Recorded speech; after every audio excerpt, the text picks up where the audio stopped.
Hello everyone. Today we're going to learn about DC motor, and in this tutorial we going to learn how the DC motor works and how we have to connect the DC motor in Tinkercad. And this tutorial will be divided in three parts. First we're going to learn about how we can connect the DC motor with the battery and switches in Tinkercad. Okay, and the next video will be learning how we can control the DC motor speed. Okay, then third video will be there how we can make change the direction of DC motors, like rotation, anti-clockwise and clockwise.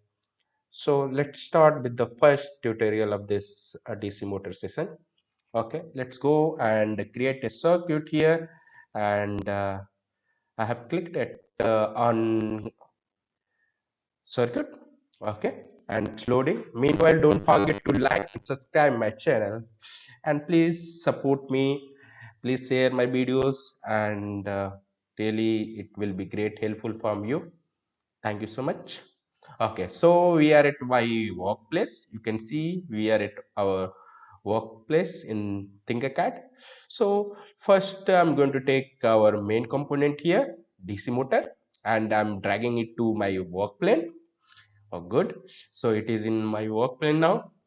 Now what I'm going to do, I'm going to take a switch here in my work plane. So after taking a switch in my work plane, I'm going to take a battery. Okay, I'm bringing the battery here in my work plane. Now what I'm going to do, let's see the let's drag the motor a little closer to the battery and switch to another side of this motor. So you can see I have a wrong side of the C motor. Either I can flip this battery. So what I'm going to do, I'm going to use a mirror option here. You can use a shortcut key M to do mirror, but what I'm going to do, I'm just going to click this button itself. Okay, it's easy and convenient for me. So let me click on this button. Okay, so I have clicked on the button, and you can see my polarity of the batteries got changed. Okay, so positive is top and negative is down. So now what I'm going to do, I'm going to connect this positive to my positive of battery. So I will click on it. You can see a a checkbox will be there when you are bringing your cursor closer to the terminal. So click on it, then drag it little down. So now I need to bend my wire towards my battery. So again I will be going to click on it. So when I click, I have a enable to I can bending option for my wire, so I can bend it straightly. I will follow the my imaginary line, and I will go closer to the battery, and again I will see when I will see a red check box, I'll going to click it on.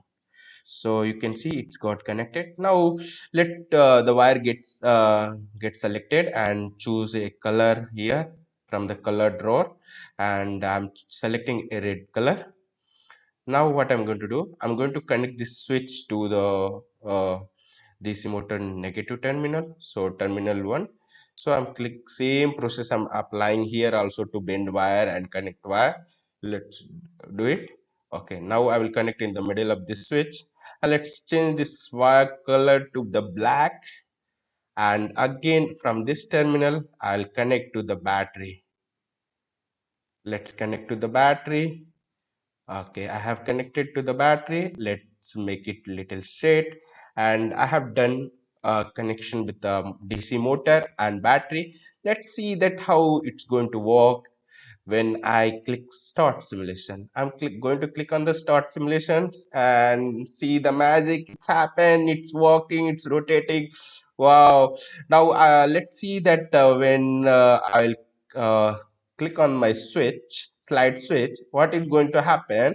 So when I click on the slide switch, now you can see my DC motor is stopped working. So my switch function is also working, and my motor is also functioning, but you can see the motor is rotating on 17,568 rpm rotation per minute. So rpm means rotation per minute. So what we can do, it this much is, this is so fast for a DC motor, so we need to limit the speed of DC motor, and we're going to learn this in the next class. And thank you for watching my video. Please don't forget to like and subscribe. See you in next video. Bye bye, take care, happy tinkering.